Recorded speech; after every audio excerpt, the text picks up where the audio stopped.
శ్రీమాత్రే నమః. ఈరోజు 8వ శ్లోకం. అంతకంటే ముందు ఒకసారి 7వ శ్లోకాన్ని చెప్పుకుందాం.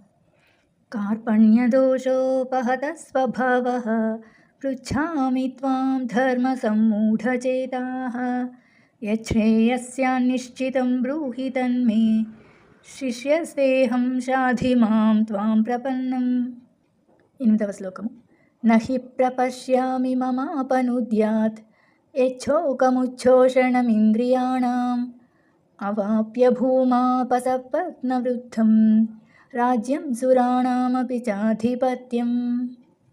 నా అంటే కాదు, హి నిజముగా, ప్రపశ్యామి నేను చూచుట, మమాపనుద్యాత్ మమ అంటే నా యొక్క, మమాపనుద్యాత్ పోగొట్టే, యచ్చోక ఏదైతే శోకమును, ఉచ్ఛోషణ శుష్కింపజేయునట్టి అంటే కృంగజేసేది అనేసి, కృంగజేయునట్టి, మింద్రియాణం ఇంద్రియముల యొక్క, అవాప్య పొందిన తర్వాత, భూమా వసపత్న వృద్ధం ఈ భూమిపై ఎదురులేని సుసంపన్నమైన రాజ్యము, సురాణమపి దేవతల యొక్క, మపి అంటే అయినా, చాధిపత్యం ఆధిపత్యము కూడా.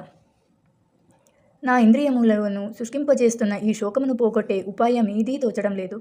నేను ఈ భూమిపై సుసంపన్నమైన ఎదురులేని రాజ్యాన్ని గెలిచినా లేదా దేవతల వంటి ఆధిపత్యము పొందినా ఈ శోకమును తొలగించుకోలేను. అర్జునుడు ఇక్కడ బాహ్య సుఖాలు నా అంతర్గత దుఃఖాన్ని అంటే మనసులో ఉన్న బాధని, దుఃఖాన్ని తొలగించలేవు. రాజ్యం, సంపద, అధికారం ఇవన్నీ కూడా మనసు శాంతి లేకపోతే వ్యర్థమే అని స్పష్టంగా చెబుతున్నాడు. శ్లోకాన్ని ఇంకొకసారి చెప్పుకుందాం.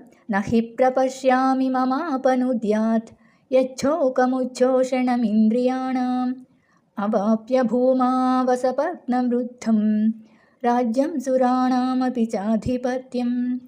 9వ శ్లోకం రేపు చెప్పుకుందాం.